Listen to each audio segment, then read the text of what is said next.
Hanapin natin kayamanan mapayapa.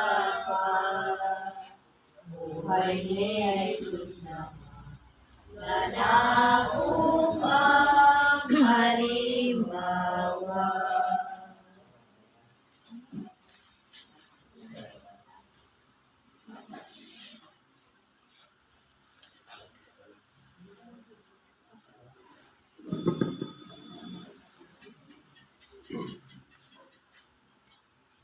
Hello.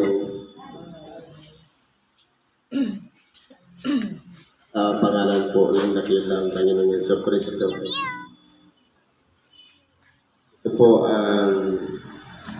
itong pagpapasalamat natin ng buwan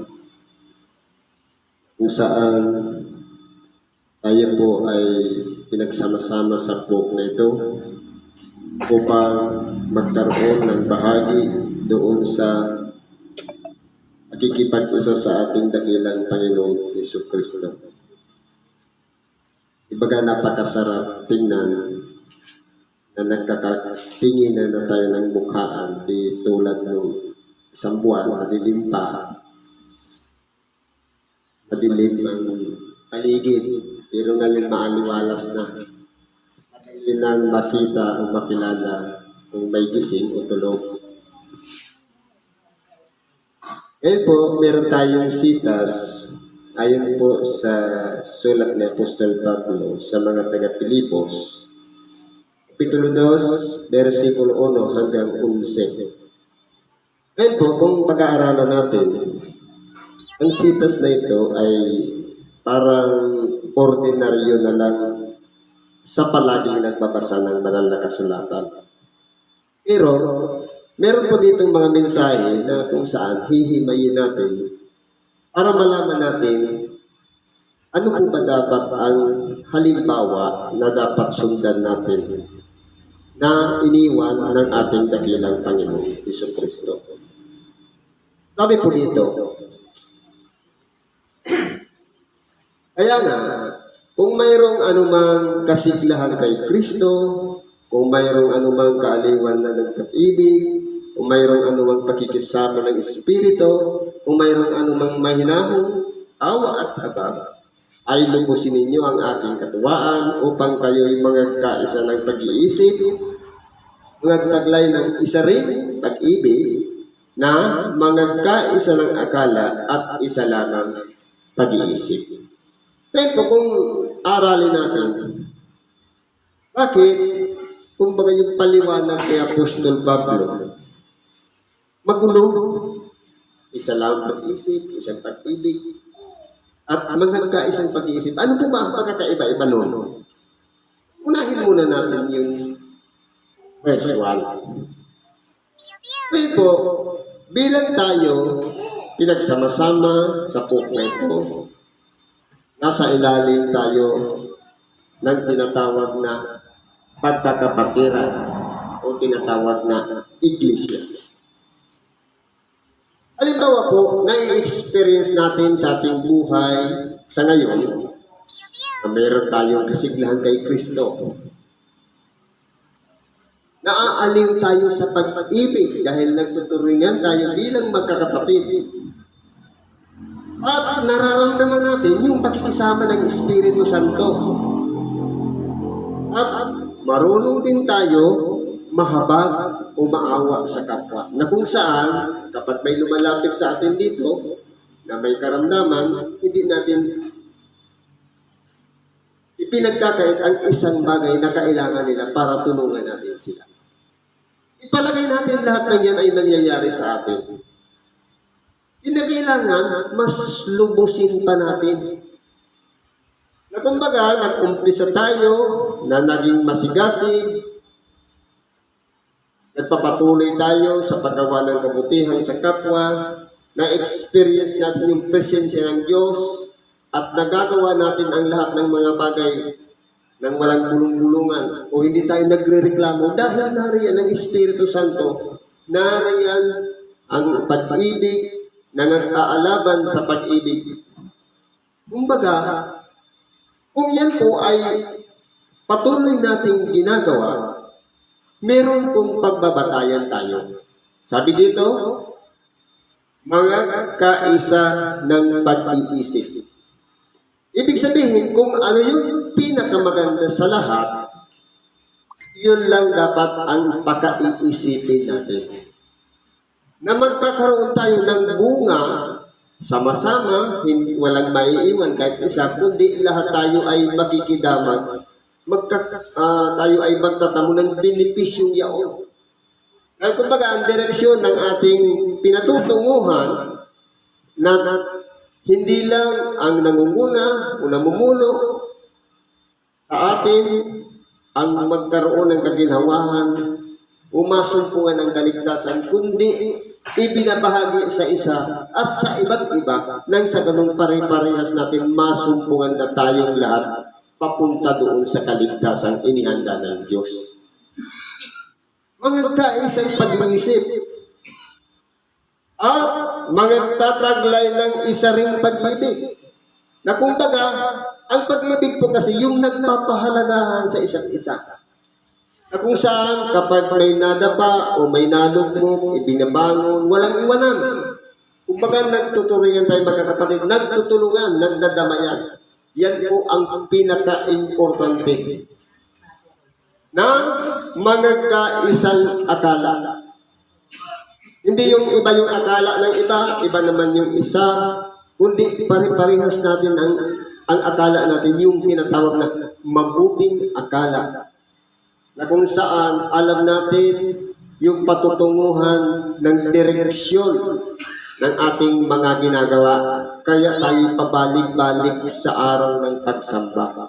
Kaya tayo nagtitiis sa mga gabi na bagamat mabalamig, handa tayong makinig ng Ebanghelyo na isasakripisyo natin ang ating mga mahal sa buhay, ang ating mga tahanan, alang-alang sa akalang yan. Na kung saan tayong naman ay magtatamo ng biyaya at gantimpala mula sa Diyos sapagkat na nagkakaisa nga tayo ng akala. At isa namang pag-iisip na kung saan ang palagi nating iniisip, walang iba, hindi tayo mapahiwalay sa Diyos.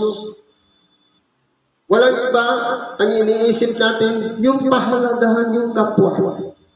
Ang iniisip natin, kumbaga, hindi yung pagiging makasarili na ako lamang umaligtas o kayo lamang umaligtas, kundi nagpapahalagahan sa isa't isa. Na huwag ninyong gawin ang anuman sa pamamagitan ng pagkakampi-kampi o sa pamamagitan ng pagpapalalo, kundi sa kababaan ng pag-iisip na ipalagay ng bawat isa ang iba na lalong mabuti kaysa kanyang sarili. Dito po, tinuturuan tayo ni Apostol Pablo kung ano ang ating gagawin at kung ano ang mga huwag nating gagawin. Ano-ano po ba yung sinabi dito? Na huwag ninyong gawin ang anuman sa pamamagitan ng pagkakampi-kampi. Na ako ikangay dito sa kabila, sa kaliwa, ako dito sa kanan. Kundi, kaliwa man o kanan, kinakailangan hindi po magkaroon ng pagkakababahagi.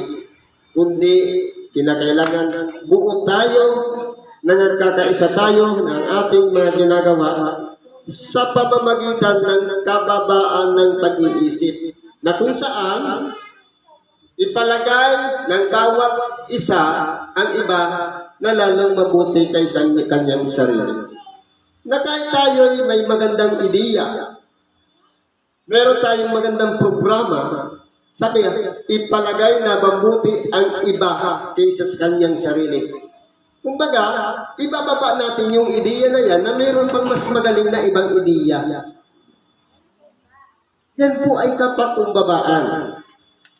Na kung saan, tayo pong mga tao, tinuturuan tayo dito na kung paanong kahit sabihin na marunong tayo, marami tayong nalalaman, edukado tayo, palagi natin ilalagay na mas magaling ang ideya ng iba kaysa sa sarili nating ideya. Yan po ang halimbawa. Sapagkat, kung halimbawa ang ideya ng isa, kukontrahin yung ideya ng isa, mapupunta yun sa pagkakabahagi at pagpapalalo. Na kung saan hindi po yan karapat-dapat sa paningin ng Diyos. Dahil dito sa araw na ito na ating pinabasa, ito pala ang dapat nating lakaran. Yung pagpapahalaga na mas magaling yung pag-iisip ng iba kaysa sa ating sarili. Huwag tingnan ng bawat isa sa inyo ang kanyang sarili, kundi ang bawat isa naman sa iba't iba. Kahit yan ay nasa mababang kalagayan, kahit yan ay nananahimik lamang at sa tingin natin, siya ay wala siyang partisipasyon sa lahat ng mga ginagawa, pero meron din siyang ideyang nakatago. Na kumbaga, kahit tayo nagsasuggest o nag-o-object, meron pang mas magaling na mga payo galing sa mga mas mababang kalagayan. I-observe po natin yan. Pero pagka minsan, hindi pwedeng yung I insist o ipagpipilitan natin na ito na ang pinakamaganda.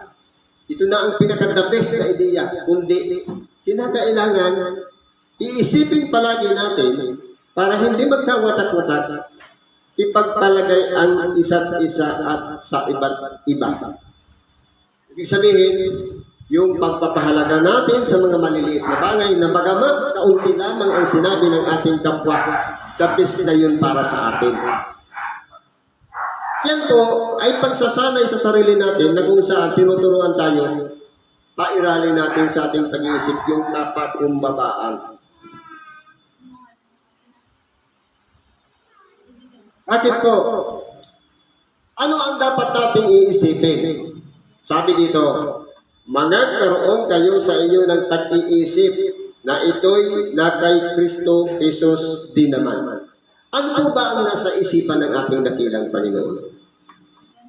Sa totoo lang, mula pa ng likhain ang sangkalangitan at ang kababaan o itong sanlibutan, naroon na ang ating dakilang Panginoong Hesus Kristo.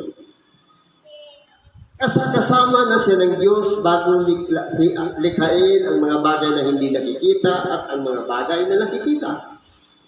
Pero, yung pag-iisip ng ating dakilang Panginoon, bagamat alam niya na, pero nagre-respeto pa rin siya sa kanyang Ama. Ano yung sinabi kanina? Yung lahat ng mga palatandaan, mga kaguluhan, giyera, kapighatian, awayan laban sa bansa at sa isang bansa, at gutom, at iba-iba pang mga kadahilanan bago bumalik ang ating dakilang Panginoon.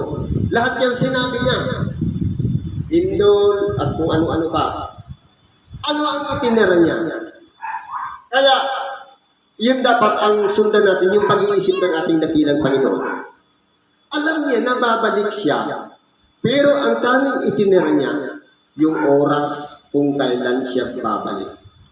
Pero yung mga palatandaan sinabi niya, sigurado yun. Pero po, yung respeto niya sa kanyang Ama, itinira niya pa yun sa kanyang Ama. Hindi niya binulgar lahat, kundi sinabi niya lang yung mga palatandaan, mga warnings, mga signs na kung saan naroroon na ang katapusan ng sanglibutan. Pero yung takdang panahon, kung anong taon, anong buwan, o petsa o araw, hindi niya po sinabi. Para tayo naman ay mag-isip, maghanda ng sarili, sapagkat baka mamaya makapag-prepare tayo lahat. Dahil ang pagbalik ng ating dakilang Panginoon, katulad ng isang magnanakaw, na kumbaga, blanco ang ating pag-iisip, ito na pala. Katulad ng isang bahay na ninanakawan, dahil kung alam sana natin na darating ang magnanakaw, siyempre papakuran natin ng ating bahay. Pwede tayong gising, tayo buong magdamag. O kaya maglalagay tayo ng CCTV. Pero dahil nga, katulad ng isang magnanakaw, ang pagdating ng ating dakilang Panginoon, hindi tayo prepare yung panahon ng pagdating ng ating dakilang Panginoon. Kaya po, ito ang pinakahalimbawa na ginawa ng ating dakilang Panginoon. Yung pag-iisip. Na ano? Na siya, bagamat nasaan yung Diyos, ay hindi niya inaring isang bagay na nararapat panangnan ang pagkapantay niya sa Diyos. Pero isa rin siyang Diyos. Dahil, kung titingnan po natin, kahit siya'y sinamba, nung siya'y nasa daong ng kanyang mga alagad, hindi niya sinaway. Katulad ni Juan Evangelista, nung makita na yung anghel na nagpapahayag sa kanya doon sa Apokalipsis, nung siya'y lumuhod at sumamba, anong sabi ng anghel sa kanya? Huwag, ingatan mong huwag gawin yan, sapagkat ako'y katulad mo rin alipin. Pero ang ating dakilang Panginoon, hindi niya sinaway yung mga taong sumamba sa kanya. Dahil mula siya sa Ama, siya ay anak ng Diyos. Kumbaga sa apelyido, magka-apelyido sila ng Ama. Ama, nating lahat o yung Diyos na makapangyarihan sa lahat. At siya naman, dahil nagkatawang tao, siya yung tinatawag na anak ng Diyos. Bahagi pa rin ng pagka-Diyos. Pero po, yung kalagayan yun, na bagamat siya'y nasaan yung Diyos, ay hindi niya inaring isang bagay na nararapat ang panangnan niya ang pagkapantay niya sa Diyos. Kumbaga, alam niya sa kanyang sarili na siya'y Diyos. Pero hindi niya pinilit sa sarili niya dahil nga siya ay anak ng tao. Kumbaga, yung bahagi ng kanyang pagiging isang Diyos ay may bahagi ng pagiging isang tao dahil tao ang kanyang ina. Kaya hindi siya pwedeng makipantay doon. Kumbaga, ang kanyang katawang tao ay may bahagi ng pagiging isang tao, ay may bahagi din ng pagiging Diyos. Kaya kumbaga, hindi siya pure. Kaya hindi niya inaring isang bagay ang nararapat panangnan ang pagkapantay niya sa Diyos. Kung ano ginawa niya? Kundi bagkus, hinubad niya ito at nag-anyong alipin at nakitulad sa mga tao. Nakatulad natin mga tao na nararanasan natin ang hapdi ng init. Kapag hindi nakakain, nalilipasan ng gutom, nararanasan din mauhaw, ang mabagot, ang magdamdam, ang masaktan dahil sa kalagayang tao. Nakitulad ko ang ating dakilang Panginoon. Unang mga tao, pinagpapawisan, katulad ng kanyang ama dahil ang luwagi o karpintero, siyempre, panday, mahilig yan sa mga gawain, katulad ng paggawa ng bahay. Dahil siya ay anak ng anluwagi, siyempre, yun din ang magiging buhay niya dahil panday ang kanyang ama. Kaya nakitulad siya sa tao. Kumbaga, yung level niya, ibinaba niya alang-alang sa mga taong nakakasalamuhan niya. Meron din siyang pakiramdam. Kaya nga po, naging mahalaga yung tao sa harapan ng Diyos na pinagtibay ng ating dakilang Panginoon na noon, ang tao nilikha ayon sa larawan at wangis ng Diyos. Pero ang tao, naging masuwayin, makasalanan. Pero dahil ang ating dakilang Panginoon bumaba at nagkatawang tao, nagkaroon tayo ng halaga sa Diyos dahil sa ating dakilang Panginoon, naranasan niya ang kalagayan ng isang tao na mahirap, madaling matukso, madaling mapahamak, madaling magkamali. Alalahanin na lang natin yung panalangin ng ating dakilang Panginoon. Kung maaari sana ilayo mo sa akin ang sarong ito dahil alam niya na mahirap, hindi niya magagawa. Kundi ano ang ginawa niya? Kundi mangyari ang iyong kalooban at wag ang sa akin. Dahil kinakailangan yung nakatakda, na programa ng kanyang Ama, na Diyos nating lahat, na kinakailangan ibuwis ang kanyang buhay, dapat yun ay mangyari. Dahil kung hindi siya magtagumpay, hindi niya maialay ang kanyang buhay, hindi niya magagawa ang pagtubos sa sanlibutan. Kaya, kinakailangan isakripisyo niya yung ego, yung pride niya, alang-alang sa kalooban ng kanyang Ama. Hindi mangyari ang iyong kalooban, huwag ang aking sariling kalooban. At dahil doon sa ginawa ng ating dakilang Panginoon, na naging isang tao, at palibhasa'y nasumpungan sa anyong tao, siya'y nagpakababa sa kanyang sarili, na nagmasunurin hanggang sa kamatayan, oo, sa kamatayan sa krus. Bakit naging masunurin? Dahil, kumbaga, detalyado na sa kanya yung programa ng Diyos. Kumbaga, sa atin, kumbaga sa pelikula, mayroon ng script. Yun lamang, pandaraya yung gagawin. Eh, akala natin, binugbog yung pala, hindi naman pala tunay na dugo. Pero doon sa ating dakilang Panginoon, tunay na dugo ang kanyang ibubuwis. Kumbaga, sa pagganap, bilang tagapagligtas, totoong buhay ang isasakripisyo niya. Walang daya.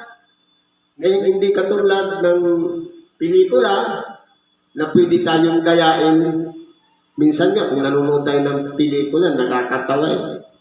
Dahil akala natin tunay na tunay pag pinalabas sa pelikula, pero pag nanonood ka habang ginagawa yung matatawa ka. Pero doon sa kalagayan ng ating dakilang Panginoon, totoong buhay, totoong pelikula, na bawat hampas na dumadampi sa kanyang balat, siya ay nasasaktan at sumisigaw. Nararamdaman niya ang hapdi, na natutuyuan siya ng dugo sa kanyang katawan. At palibas ay malayo yung kanyang pinaglalakaran hanggang doon sa bundok ng Golgota, kinakailangan niyan mapagod, manlupaypay. Kung titingnan natin yung kwento ni Jose na nagbuhat ng kanyang krus, anong nangyari? Hindi nga niya kayang buhatin ang krus. Pero dahil nga ang ating dakilang Panginoon, kumbaga yung katawan niya malakas, dahil siya'y anluwagi, panday, kaya niyang bitbitin yung bigat ng krus, na yun ay simbolo ng bigat ng kasalanan ng buong sanlibutan. Totoo po, hanggang kamatayan sa krus,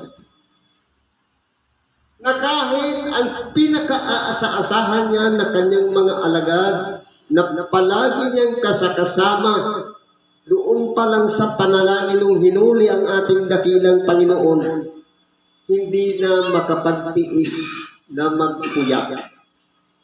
Nung hinuli, nagkawatak-watak sila.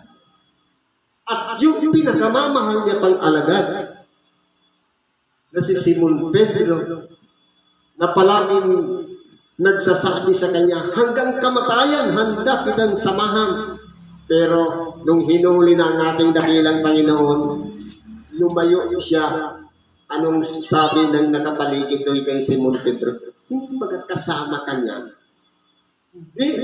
Di ko siya kilala. Ganon din yung bantay na babae. Ganon din ang sinabi niya. At pati yung pangatlo, napakahalata ko sa iyong pananalita, nakasama ka niya.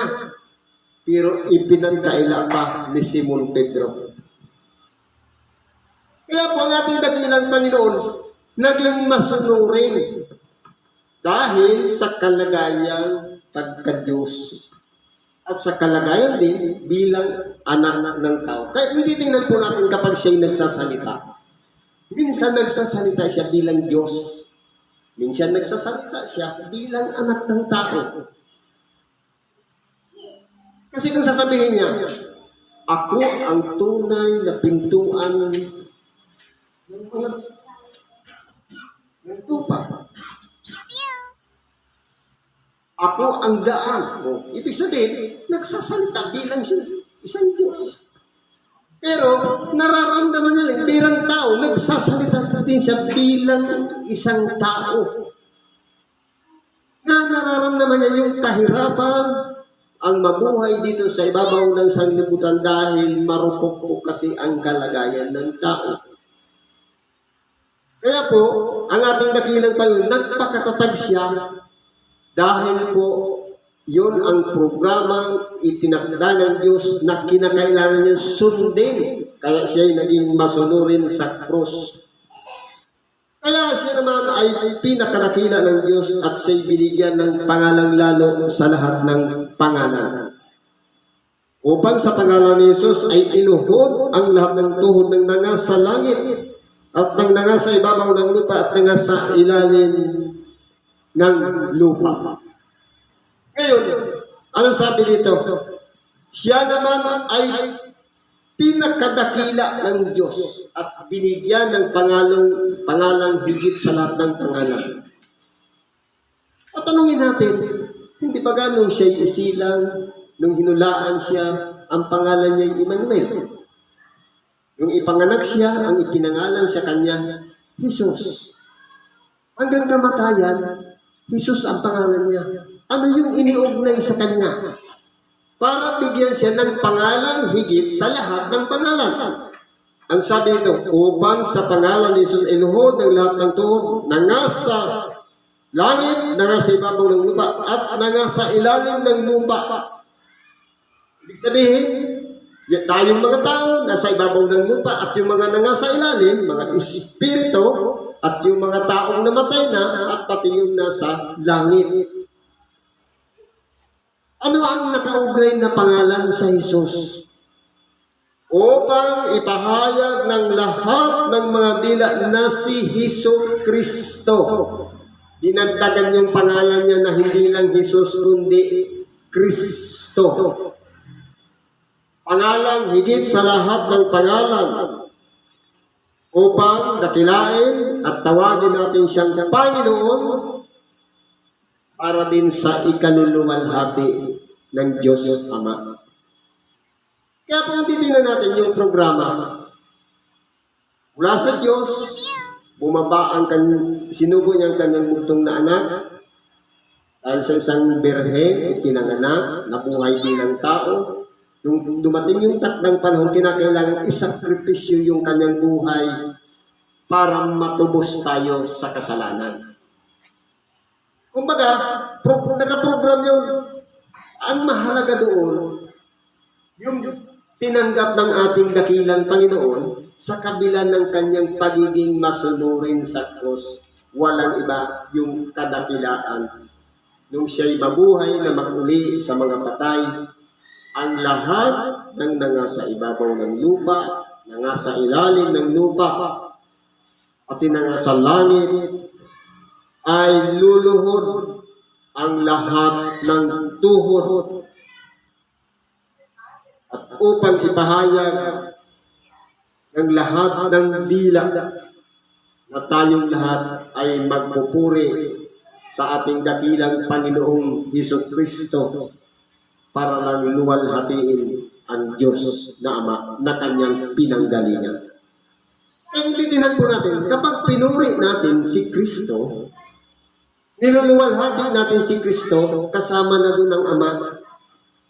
Dahil siya'y mula sa Ama at bumalik na rin sa Ama at nandun siya sa kanan ng luklukan ng Diyos. Kaya po, kapag sinasampit lang ang pangalan ng ating dakilang Panginoon, involved na po doon yung Ama. Kaya po, kung titingnan natin, tayong lahat ay darating sa takdang panahon na pupurihin natin ang pangalan ni Hesus Kristo. Bawat dila ay magluluwalhati sa pangalang Hesus Kristo. Kapurihan na rin yun ng Ama. Kaya kung tayo po ay nakakaunawa ng mga bagay na ginawang halimbawa ng ating dakilang Panginoon, naging magpagpakumbaba siya. Siya naman dapat nating tahakin at maging mapagpakumbaba tayo. Na kung saan ang kapakumbabaan po kasi, yan po ay mahirap gawin dahil po dito sa pride o ego, yung kataasan ng pag-iisip. Kaya meron tayong puso o damdamin para pakiramdaman natin ang pagiging isang mababang kalagayan bilang isang tao. At kinakailangan may pagpapahalaga rin tayo sa ating kapwa na mas magaling ang pag-iisip ng iba kaysa sa atin. Yan po ang mga halimbawa na dapat nating lakaran sa pang-araw-araw na pamumuhay para if in case dumating yung sitwasyon, pagdating dun sa hinaharap, meron naman tayong reward sa ating dakilang Panginoon. Sabi niya, akin ang paghihiganti, ako ang gaganti. Makatuwid, nasa kanya lahat ang kapurihan, kadakilaan sa pangalan lamang ng dakilang Panginoong Hesus Kristo. Siguro yun na lang pakikibagi natin sa oras na ito. Salamat po at pagpalain tayo ng Diyos. Isang magandang gabi sa ating lahat.